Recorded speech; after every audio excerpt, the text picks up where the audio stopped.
Bonjour bien-aimés dans le Seigneur Jésus-Christ, bienvenue à la lumière du psaume 71. Que notre Dieu te visite et t'intronise dans le règne de Jésus-Christ. Car évidemment, aujourd'hui, à la lumière du psaume 71, nous allons parler du royaume établi. Oui, Jésus-Christ est venu pour établir un royaume. Beaucoup d'entre nous, lorsque l'on parle du royaume des cieux, ils s'imaginent quelque chose qui est loin d'eux. Ils s'imaginent quelque chose d'abstrait, quelque chose d'impalpable. Et pourtant, la transformation du royaume des cieux dans ta vie, c'est maintenant. Beaucoup pensent et disent souvent que la pierre de Dieu écrase doucement. C'est faux. La pierre de Dieu dont parlent les ignorants, c'est la justice de Dieu. Et pourtant, elle est disponible. Nous trouvons tout cela par la victoire du royaume que Jésus-Christ établit sur la croix. Oui, Jésus-Christ a établi un royaume sur la croix. Le royaume que Judas s'est lassé d'attendre au point de vendre le Sauveur à 30 pièces. Le royaume que les disciples ont attendu en vain et par le découragement se sont retrouvés sur le chemin d'Emmaüs parce qu'ils se sont dit, mais bon, on avait cru que Jésus venait déstabiliser César, mais aujourd'hui donc il est crucifié, à quoi bon? Et dans le découragement retourne sur le chemin d'Emmaüs et là même, après la résurrection, Jésus-Christ se présente à eux. Et Jésus-Christ en a fait sa priorité. Bien aimé, il y a deux personnes à qui notre Dieu est apparu après la résurrection. La première, ou alors la personne prioritaire après la résurrection, c'est celle qui aimait le Seigneur, Marie de Magdala. Et la deuxième personne à qui Jésus-Christ veut apparaître après la résurrection, en cette semaine qui est post-pascale, bien aimé, il veut apparaître à ceux qui sont dans le découragement. Quel est le découragement dans lequel tu te trouves aujourd'hui? Les disciples sur le chemin d'Emmaüs étaient dans le même découragement. La troisième personne à qui Jésus-Christ prouve l'évidence de sa résurrection, c'est celui qui doute comme Thomas. Ceux qui doutent, ceux-là qui sont encore dans le questionnement de savoir, mais le Jésus dont on parle là, le Dieu que prêchent les serviteurs de Dieu, est-il réel? Pourquoi ma vie est encore si difficile? Pourquoi est-ce que je n'arrive pas à le faire? Bien-aimé, c'est pour toi que la lumière du psaume, à la lumière du psaume 71, apporte donc la révélation du royaume de Dieu établi sur la croix par la résurrection. Que notre Dieu te fasse du bien, reste connecté, sera une partie de plaisir, car la révélation est supérieure à la vie.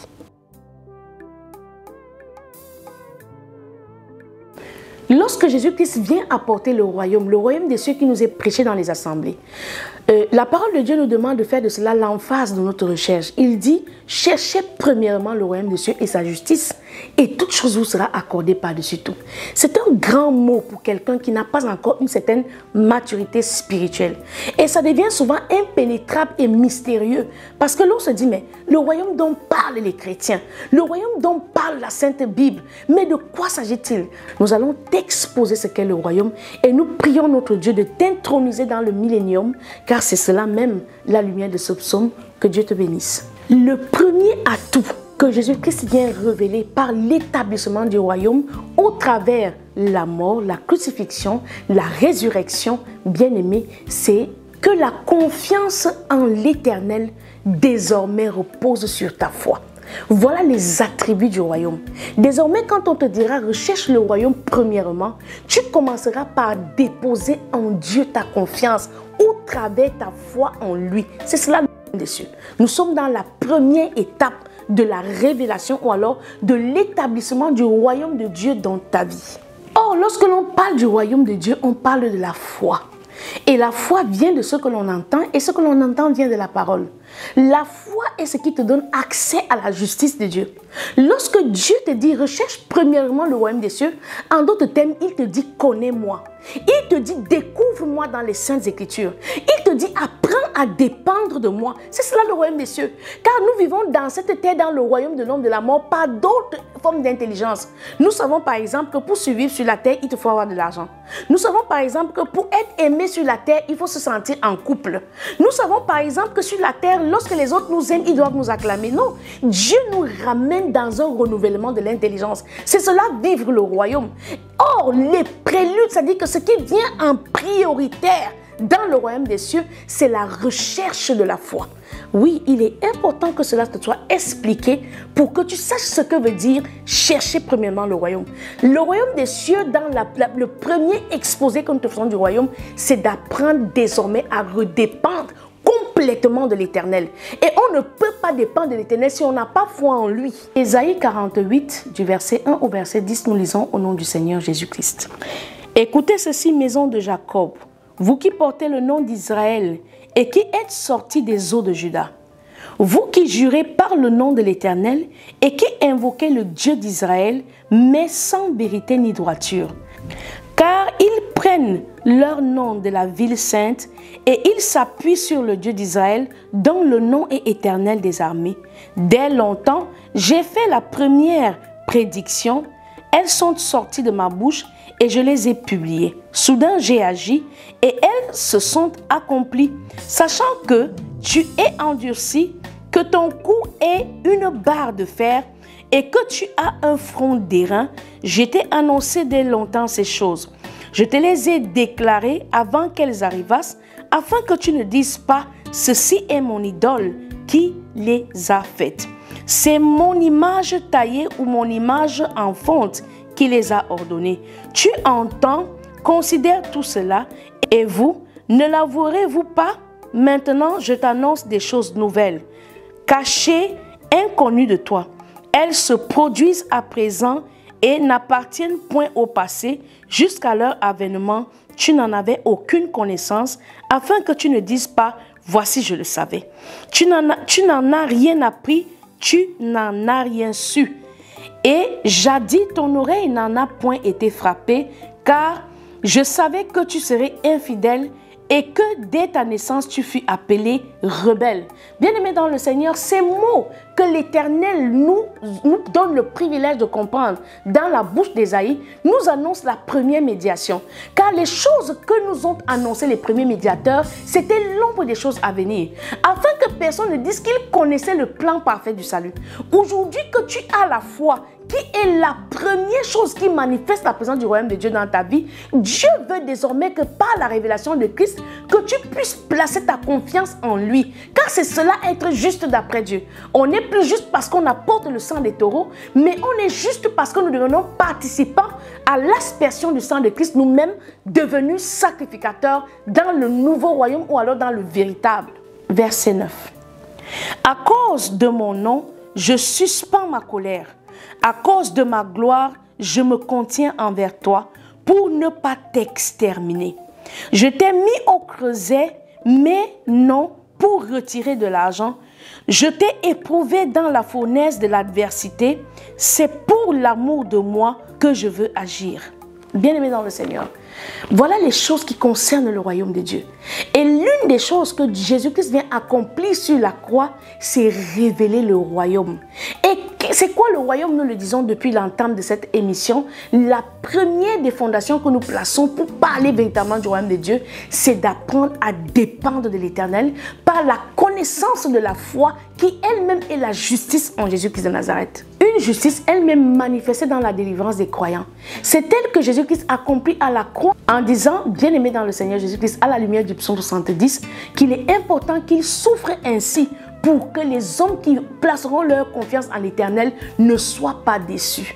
Une justice qui est donc le sujet de notre recherche majeure, car la Bible nous conseille vivement de chercher premièrement le royaume des cieux et sa justice. La deuxième manifestation du règne de Dieu dans notre vie, c'est la nouvelle alliance, elle-même toujours bâtie sur l'œuvre merveilleuse de la croix. Psaume 85, versets 11 à 14, nous lisons au nom puissant du Seigneur Jésus-Christ. La bonté et la fidélité se racontent, la justice et la paix s'embrassent. La fidélité germe dans la terre et la justice regarde du haut des cieux. L'Éternel aussi accordera le bonheur et notre terre donnera ses fruits. La justice marchera devant lui et imprimera ses pas sur le chemin. Lorsque Dieu dit ici à la fin du psaume 85 que la justice de l'Éternel marchera devant nous et imprimera son pas sur le chemin, on est ici en train de vivre la prédiction de ce que Jésus-Christ sera le chemin. La justice et la paix s'embrassent, la fidélité germe de la terre et la justice regarde d'en haut des cieux. La justice dont nous parle les Saintes Écritures ici, c'est le Seigneur Jésus-Christ de Nazareth. Car la Bible déclare que tout ce que nous pouvons pas appeler justice sur la terre est un vêtement souillé devant l'Éternel. C'est un peu comme si un enfant à qui tu as demandé d'aller se changer t'apporte un habit sur lequel il y a toute forme de boue, toute forme de saleté, toute forme de vomi, tandis que la justice, qui sont les œuvres accomplie sur la croix par le Seigneur Jésus-Christ, c'est elle qui nous rend excellents devant Dieu. C'est elle qui nous introduit dans la sainteté qui auparavant ne pouvait être accessible par le sang des boucs et par le sang des taureaux. Donc lorsque nous parlons du royaume des cieux, nous parlons de la foi, nous parlons de la dépendance à l'Éternel et nous parlons de la foi rendue accessible par la justice accomplie sur la croix. L'Éternel aussi accordera le bonheur. Lorsque nous marchons dans la justice par le sang de Jésus-Christ, nous retournons en possession de notre héritage et notre terre donnera son fruit. On peut lire ainsi le premier verset du psaume 1 jusqu'au verset 3. La parole de la Bible ne se contredit pas. Le Saint-Esprit est le même qui a écrit tous les livres de la Bible. C'est ainsi qu'un verset ou un livre peut en énoncer tout un chapitre d'un autre. Car c'est le même esprit enseignant la même parole, la même vérité qui ne peut être dissociée. Et notre terre donnera son fruit. La justice donc qui est Jésus-Christ marchera devant nous et imprimera ses pas sur son chemin. Il est donc par excellence, lorsque l'on regarde comment il a mené sa vie sur terre, il est le chemin que nous devons emprunter pour retourner à l'excellence dans notre dignité que nous avons perdue jadis dans le jardin d'Éden par la vie d'Adam. La justice qui donc, ayant imprimé ses pas devant nous, comme nous l'avons lu au dernier verset, verset 14 du psaume 85, ayant imprimé ses pas sur son chemin, elle permet que nous, en retour co-héritiers par elle, nous pouvons donc marcher à sa lumière et devenir des témoins de Dieu par elle-même. Elle étant la justice, justice étant Jésus-Christ de Nazareth, accomplissant cette œuvre de justification sur la croix. Le troisième règne du royaume des cieux sur la terre, c'est l'espérance. Oui, ton espérance est une manifestation du royaume sur la terre. Tu n'as pas besoin que quelqu'un te dise, mais où est ce Dieu-là? Où est donc ce Père que tu attends, que tu nous parles donc? Ton espérance n'est pas vaine. Elle ne te vient pas de la vaine manière de vivre de tes parents. Ton espérance vient de la révélation de Jésus-Christ, car la Bible déclare qu'il est venu pour nous donner un avenir et de l'espérance. C'est cela le royaume des cieux. Parce que lorsque l'on parle du royaume des cieux, beaucoup pensent au char d'Élysée. Lorsque l'on parle du royaume des cieux, beaucoup pensent à quelque chose d'abstrait, d'inaccessible. Non, la justice est le royaume des cieux. La foi est le royaume des cieux. Le renouvellement de l'intelligence est le royaume des cieux. Et l'espérance est aussi le royaume des cieux. Ésaïe 46, nous lisons au nom du Seigneur Jésus-Christ. Devenu un fardeau pour l'animal fatigué, ils sont tombés, ils se sont écroulés ensemble. Ils ne peuvent sauver le fardeau et ils s'en vont eux-mêmes en captivité. Écoutez-moi, maison de Jacob, et vous tous restes de la maison d'Israël. Voici une révélation du royaume. Le royaume des cieux, c'est l'espérance que tu places en la justice, qui elle-même est le Seigneur Jésus-Christ. Lui étant le premier-né, donc celui qui nous a ouvert le passage, qui nous montre comment nous comporter pour être réconciliés avec Dieu. Bien-aimés dans le Seigneur, nous parlons ici du règne du royaume des cieux. Nous parlons ici de ce que notre vaine manière de vivre n'a pas pu nous sauver. Nos espérances placées en d'autres choses ne peuvent pas nous sauver, car l'idolâtrie même à un moment dans certaines familles devient un fardeau. Lorsque l'on te dit que tu as hérité des coutumes de nos royaumes et que tu vois ce que tu dois abandonner pour aller être le gardien de ces coutumes-là, tu croules sous le poids de ces titres qui eux-mêmes sont devenus trop lourds à porter. Parce que lorsque l'on regarde ce que l'on doit donner, cela coûte cher. Et souvent même des personnes qui sont convoquées dans ces tribunaux de coutumes malfaisantes là n'arrivent pas souvent eux-mêmes à manger. On va te dire, il faut sacrifier tant et tant. Et pourtant, la parole de Dieu est une révélation qui, par la justice de Jésus-Christ, désormais, t'introduit dans la plénitude de l'héritage qui nous est réservé à nous qui acceptons de le recevoir comme justice par la foi. Écoutez-moi, maison de Jacob, et vous tous restes de la maison d'Israël.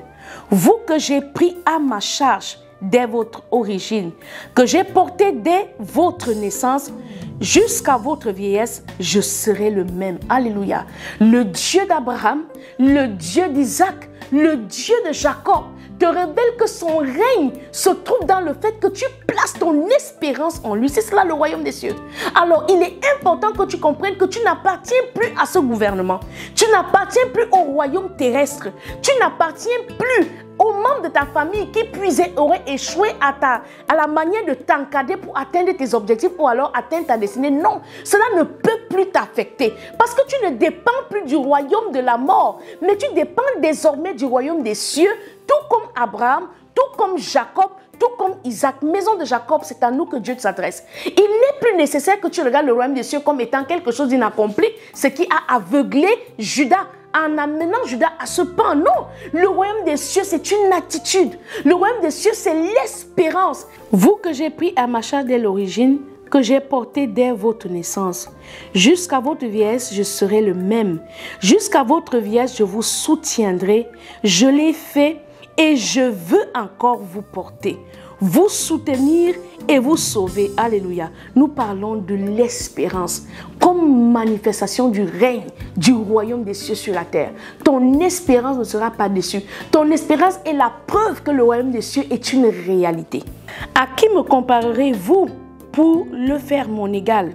À qui me ferez-vous ressembler pour que nous soyons semblables? Bien-aimé dans le Seigneur, c'est cela le royaume des cieux. Le royaume des cieux, c'est que tu intègres cette attitude. Nous avons dit à savoir, la première, c'est la dépendance, la confiance à l'Éternel. La deuxième, c'est la foi en la justice de Dieu qui est cachée en Christ. La troisième attitude, bien-aimé dans le Seigneur Jésus-Christ, c'est l'espérance. Ton espoir est une manifestation du royaume. Ton espoir, c'est le règne de Jésus-Christ dans ta famille.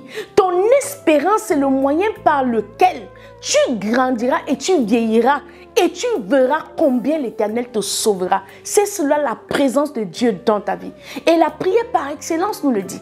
Il est écrit que Jésus-Christ, en donnant la prière par excellence aux disciples, dit « Père, que ton nom soit sanctifié, que ton règne vienne. » Lorsque Dieu parle de son règne ici, il parle du royaume. Que cette attitude dans ta vie devienne ton sceau de ton appartenance aux descendants d'Abraham. Et c'est cela la différence des hommes au temps de la fin. Au temps de la fin, on ne verra plus Hérode. On ne verra plus Nebuchadnezzar. Ils ne se présenteront plus sous cette forme-là. Mais il y aura deux types de personnes. Il y aura ceux qui sont dans le royaume et dont le règne de Dieu est parfait sur la terre, donc dans leur vie comme il est dans le ciel. Et il y aura ceux-là qui décideront de rester dans la méchanceté en essayant toujours de faire tomber le juste. Et donc, si donc tu es parmi ceux qui espèrent en la justice de Dieu par la foi, bien-aimé dans le Seigneur, sache que tu fais partie du royaume des cieux. Sache que tu es un citoyen du royaume des cieux. Et toi donc qui es dans l'attente de cette justice-là, tu le loueras encore. Tu le loueras encore avec assurance et par anticipation. Tu ne regarderas plus au temps et aux circonstances parce que appartenant au royaume des cieux, tu es convaincu que par la justice cachée en Jésus-Christ, ton témoignage viendra au temps convenable. Ésaïe 45, versets 21 à 24, nous lisons au nom du Seigneur Jésus-Christ. Déclarez-le et faites-les venir, qu'ils prennent conseil les uns des autres. Qui a prédit ces choses dès le commencement et depuis longtemps les a annoncées? N'est-ce pas moi l'Éternel? Il n'y a point d'autre Dieu que moi. Je suis le seul Dieu juste et qui sauve. Tournez-vous vers moi et vous serez sauvés, vous tous qui êtes aux extrémités de la terre, car je suis Dieu et il n'y en a point d'autre. Je le jure par moi-même, la vérité sort de ma bouche et ma parole ne sera point révoquée. Tout genou fléchira devant moi, toute langue jugera par moi. En l'Éternel seul, me dira-t-on, réside la justice et la force. À lui viendront pour être confondus tous ceux qui étaient irrités contre lui. Par l'Éternel seront justifiés et glorifiés tous les descendants d'Israël. La quatrième manifestation du royaume des cieux sur la terre dans ta vie, c'est une vie de témoignage. Non seulement l'Éternel est notre confiance, mais il est aussi pour nous un guide. Non seulement il nous enseigne pour notre bien-être personnel, mais il nous conduit aussi vers les chemins par lesquels nous devons marcher pour atteindre les eaux paisibles. Ésaïe 48, versets 12 à 17, nous lisons au nom du Seigneur Jésus-Christ. Écoutez-moi Jacob et toi Israël que j'ai appelé.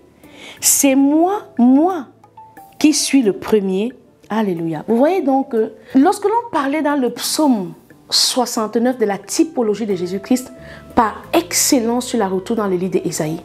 Ésaïe a prophétisé avec précision de ce qu'il n'y a pas de différence entre Dieu le Père et Jésus-Christ de Nazareth, parce que la personne de Jésus-Christ magnifiée dans les versets, dans les livres d'Ésaïe, c'est exactement de voir comment Dieu lui-même s'est fait chair et décide de nous montrer par lui-même le chemin par excellence que nous devons suivre.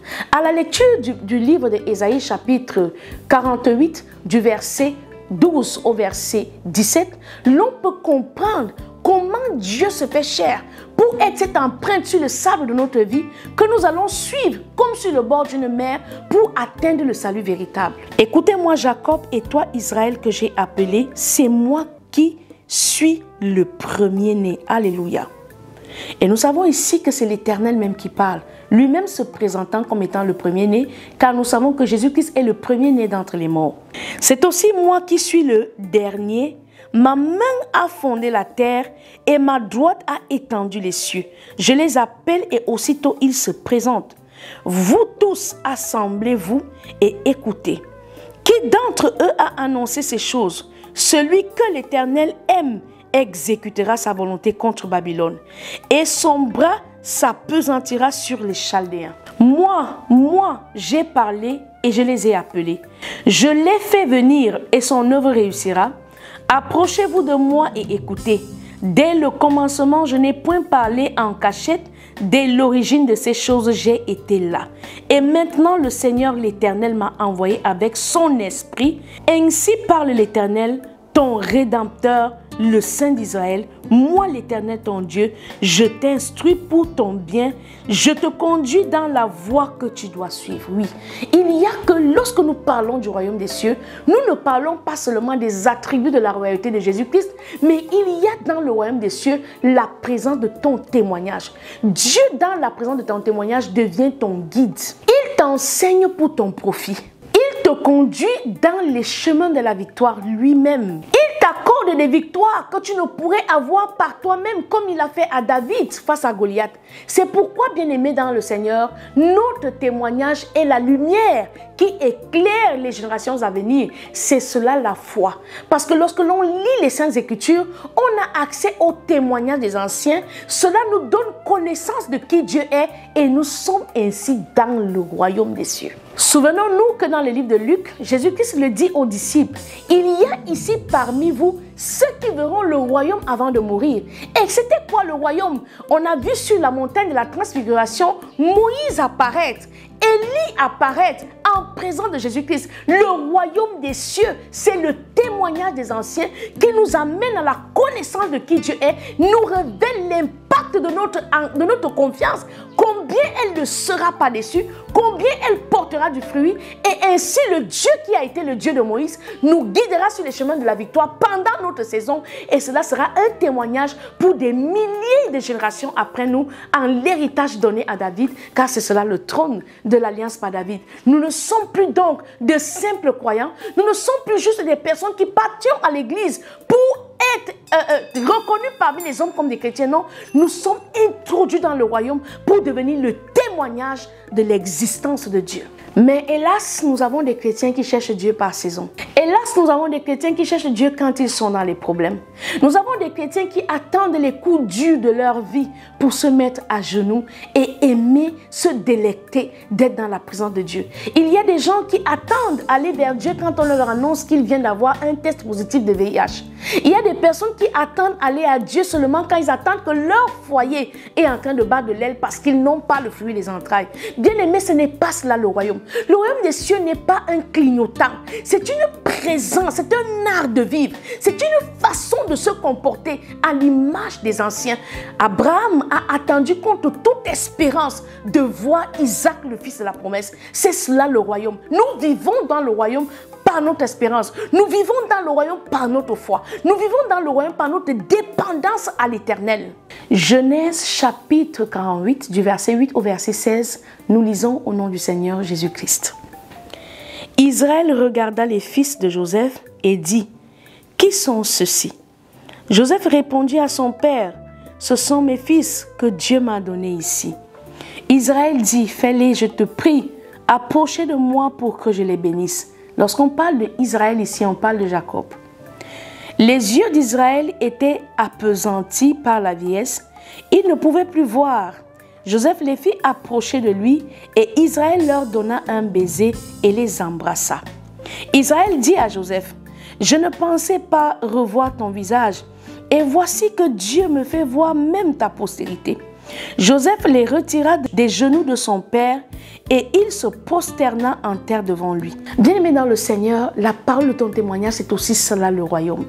On a un homme qui a placé sa confiance en Dieu dès son bas âge. Jacob est un fils de la promesse, fils d'Isaac, petit-fils d'Abraham. Et lorsqu'il a placé sa confiance en Dieu, il n'a pas vu son espérance déçue.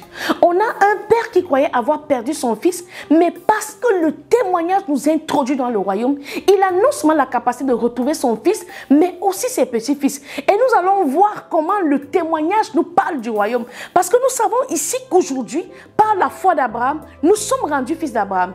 Et par la puissance de notre témoignage, nos fils après nous continueront l'aventure parce que c'est cela être citoyen du royaume, c'est cela vivre le royaume des cieux. Les yeux d'Israël étaient appesantis par la vieillesse, ne pouvaient plus voir. Ils ne pouvaient plus voir. Joseph les fit approcher de lui et Israël leur donna un baiser et les embrassa. Israël dit à Joseph, « Je ne pensais pas revoir ton visage et voici que Dieu me fait voir même ta postérité. » Joseph les retira des genoux de son père et il se prosterna en terre devant lui.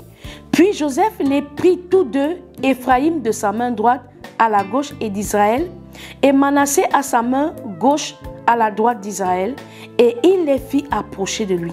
Israël étendit sa main droite et la posa sur la tête d'Éphraïm, qui était le plus jeune, et il posa sa main gauche sur la tête de Manassé. Ce fut avec intention qu'il posa ses mains ainsi, car Manassé était le premier-né. Beaucoup d'entre nous, ne connaissant pas ce qu'est le royaume, vont vouloir agir par la chair. On a un homme vieillissant qui ne voit plus et qui est en train d'intervertir ses bras pour communiquer la bénédiction à la génération à venir. Celui qui regarde avec les yeux de la chair est un peu étonné. Ici, on parle de Joseph qui dit, mais non, il est le premier-né. On attend que la bénédiction soit sur le premier-né. Non, les voies de l'Éternel, selon le royaume des cieux, peuvent confondre notre intelligence humaine. Il bénit Joseph et dit, que le Dieu en présence duquel ont marché mes pères, Abraham et Isaac, que le Dieu qui m'a conduit depuis que j'existe jusqu'à ce jour, que l'ange qui m'a délivré de tout mal bénisse ses enfants, qu'ils soient appelés de mon nom et du nom de mes pères, Abraham et Isaac, et qu'ils multiplient en abondance au milieu du pays. Tu vois donc que l'histoire du royaume des cieux, c'est une histoire de passer les relais aux générations à venir. On ne peut pas voler cette bénédiction-là. Le royaume des cieux est authentique. On ne peut pas l'arracher. On ne peut pas s'en accaparer. On a un homme qui ne voit plus. On a un homme qui est aveugle, mais qui connaît la procédure de comment passer ce témoignage-là. Car le royaume des cieux, c'est aussi notre témoignage. Et lorsque Israël est en train de bénir les fils de Joseph, il invoque l'ange qui a marché avec ses pères. Donc on parle ici d'un témoignage qui a un écho dans les générations. C'est aussi cela, le royaume des cieux. Cinquièmement, lorsque l'on parle du royaume des cieux, on parle de la perfection de la justice par la résurrection de notre Seigneur Jésus-Christ. Le royaume des cieux, c'est aussi la résurrection. Le gouvernement de Dieu nous permet de traverser de grandes détresses. Nous l'avons vu dans la vie de Jonas. Jonas ne s'est pas retrouvé à prier Dieu en vie. Le gouvernement de Dieu dans notre vie ne se limite pas aux portes de la mort. Le gouvernement de Dieu dans notre vie est capable d'aller nous ressusciter du royaume des morts. Je ne sais pas si quelqu'un peut comprendre ça. Lorsque l'on parle du royaume des cieux, on ne se limite pas seulement à la prédication de la parole, mais la puissance, la manifestation de la puissance dans le règne de Dieu, donc de son gouvernement. Car lorsque l'on parle de royaume, on parle d'un gouvernement. Il est important que tu comprennes que le gouvernement de Dieu a la capacité de te retrouver sur ce lit de césarienne et te ramener à la vie parce que le plan de Dieu dans ta vie n'est pas encore accompli.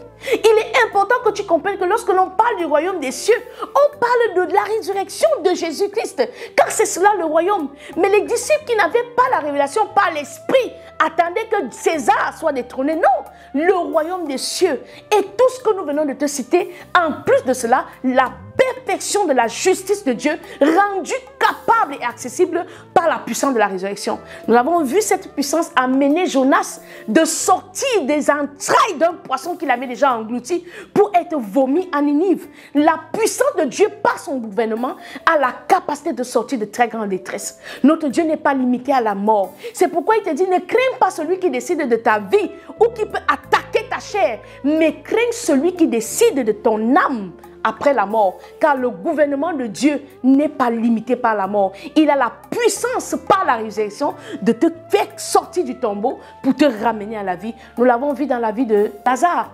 Beaucoup de personnes se limitent à dire non, parce que je suis encore en vie, j'ai de l'espoir. Non, le gouvernement du royaume des cieux ne se limite pas à cette phrase. Tant qu'il y a la vie, il y a l'espoir. Non, même dans la mort, le gouvernement de Dieu peut te ramener à la vie. Luc chapitre 8. Versets 49 à 56, nous lisons au nom du Seigneur Jésus-Christ. Luc 8, versets 49 à 56, nous lisons au nom du Seigneur Jésus-Christ.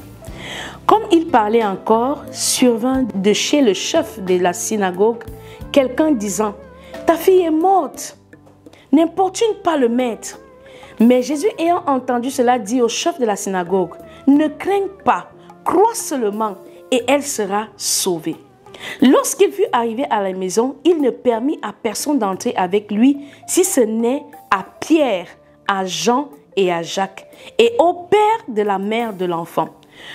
Tous pleurèrent, se lamentèrent sur elle. Alors Jésus dit, ne pleurez pas, elle n'est pas morte, mais elle dort. Bien-aimés dans le Seigneur, la perfection de la justice en Christ, c'est la puissance de la résurrection. Car ce que toi tu appelles mort aujourd'hui, pour Dieu, c'est un sommeil. Ce que tu appelles échec dans ton entreprise aujourd'hui, pour Dieu, c'est un apprentissage. Ce que tu appelles mort dans ton utérus aujourd'hui, pour le royaume des cieux, ce n'est qu'un moment de sommeil où Dieu a la capacité de ramener à la vie ses entrailles desséchées, comme il a fait dans la vie de Sarah, comme il s'apprête à le faire ici, dans la vie de cette petite fille. Et il se moquait de lui, sachant qu'elle était morte. Mais il la saisit par la main et dit d'une voix forte, « Enfant, lève-toi. » Et son esprit revint en elle, et à l'instant, elle se leva, et Jésus ordonna qu'on lui donne à manger. Verset 56. Les parents de la jeune fille furent dans l'étonnement, et il leur recommanda de ne dire à personne ce qui était arrivé. Bien-aimés dans le Seigneur, voilà la plénitude de la justice en Christ. C'est que non seulement tu as vécu tout ce que nous avons cité auparavant, mais tu as aussi droit à recevoir la résurrection lorsque l'ennemi viendra porter entrave au plan parfait de Dieu dans ta vie, comme il a fait dans la vie de Jonas. Jonas n'était pas encore arrivé à Ninive, lui qui était le prophète de Ninive, parce que personne ne pourra se tenir sur le poste que Dieu t'a confié. Aucune puissance de l'enfer ne pourra agir contre ta vie avec la mort. Dieu te ramènera à la vie pour que tu accomplisses les projets qu'il a pour ta vie. Bien-aimé dans le Seigneur, c'est cela le royaume des cieux. Bien-aimé, enfin, nous allons dire que le royaume des cieux aussi, c'est la gloire du règne de Dieu par l'accomplissement de ses promesses. Beaucoup se disent que lorsque l'on parle du royaume, on parle d'un Dieu assis très loin dans le ciel, mais Dieu se glorifie en sorte que les promesses rattachées à ta foi ne se perdent pas. Jérémie chapitre 33, versets 7 à 9, nous lisons au nom du Seigneur Jésus-Christ. Je ramènerai les captifs de Juda et les captifs d'Israël, et je les rétablirai comme autrefois. Je les purifierai de toutes leurs iniquités qu'ils ont commises contre moi. Je leur pardonnerai toutes leurs iniquités par lesquelles ils se sont révoltés contre moi. Cette ville sera pour moi un sujet de joie, de louange et de gloire parmi toutes les nations de la terre qui apprendront tout le bien que je leur ferai. Elles seront étonnées et émues de tout le bonheur et de toute la prospérité que je leur accorderai. Oui, bien-aimés dans le Seigneur, les promesses rattachées à ta foi qui sont écrites dans le livre de Hébreux sont un engagement de Dieu. Cela est une démonstration de son règne, donc une manifestation du royaume. Aujourd'hui, peut-être, tu ne vois pas encore les ossements de tes prières. Aujourd'hui, peut-être, tu es en train de regarder aux autres Mais n'oublie pas une chose, puisque le royaume a été manifesté par la résurrection de Jésus-Christ, tu es introduit dans ce même témoignage et tu verras la gloire de Dieu dans ta vie, tu parleras de Dieu et ceux qui ont regardé à ta vie comme un champ désert témoigneront de la prospérité que Dieu t'accordera. Psaume 71, nous lisons au nom du Seigneur Jésus-Christ. Éternel, je cherche en toi mon refuge, que jamais je ne sois confondu. Dans ta justice, sauve-moi et délivre-moi. Incline vers moi ton oreille et secours-moi, sois pour moi un rocher qui me serve d'asile. Où je puisse toujours me retirer, tu as résolu de me sauver, car tu es mon rocher et ma forteresse. Mon Dieu, délivre-moi de la main du méchant, de la main de l'homme inique et violent, car tu es mon espérance, Seigneur éternel. En toi, je me confie dès ma jeunesse. Dès le ventre de ma mère, je m'appuie sur toi. C'est toi qui m'as fait sortir du sein maternel. Mais beaucoup d'entre nous attendent voir des délivrances extraordinaires. Dis-moi, quelle est la prière que tu as élevée à Dieu pour vivre au moment où ta mère te poussait au moment de la délivrance? Il faut reconnaître Dieu pour qui il est. Il faut chercher le Seigneur avec sagesse. Il est celui qui t'a donné un corps. Il t'a formé un corps dans le sein maternel et il a soufflé de son esprit en toi parce que beaucoup même n'arrivent pas à voir la lumière du jour comme tu l'as fait. Alors ne regarde plus ta vie comme étant le dernier des malheureux de ta famille. Espère en l'Éternel, c'est cela le royaume des cieux. Car la Bible déclare que nous devons chercher premièrement ce royaume-là, puis la justice par le sang de Jésus-Christ, et alors le reste, toutes choses que nous espérons, nous seront ajoutées par-dessus tout. C'est toi qui m'as fait sortir du sein maternel, tu es sans cesse l'objet de mes louanges. Je suis pour plusieurs comme un prodige, et toi tu es mon puissant refuge, que ma bouche soit remplie de tes louanges. Que chaque jour elle te glorifie, ne me rejette pas au temps de la vieillesse, quand mes forces s'en vont, ne m'abandonne pas. Car mes ennemis parlent de moi, et ceux qui guettent ma vie se consultent entre eux, disant Dieu l'abandonne. Poursuivez, saisissez-le, il n'y a personne pour le délivrer. Oh Dieu, ne t'éloigne pas de moi, mon Dieu, viens en hâte à mon secours. Qu'il soit confus, anéanti ceux qui en veulent à ma vie, qu'il soit couvert de honte et de pauvres ceux qui cherchent ma perte. Et moi j'espérerai toujours, je te louerai de plus en plus. Ma bouche publiera ta justice, ton salut chaque jour. Car j'ignore quelles en sont les bornes. Alléluia, l'amour de Dieu est si large, si grand, si haut, si profond, que l'on ne peut quantifier, ni mépriser, ni même épuiser les bontés de l'Éternel. Je dirai tes œuvres puissantes, Seigneur éternel. Je rappellerai ta justice, la tienne seule.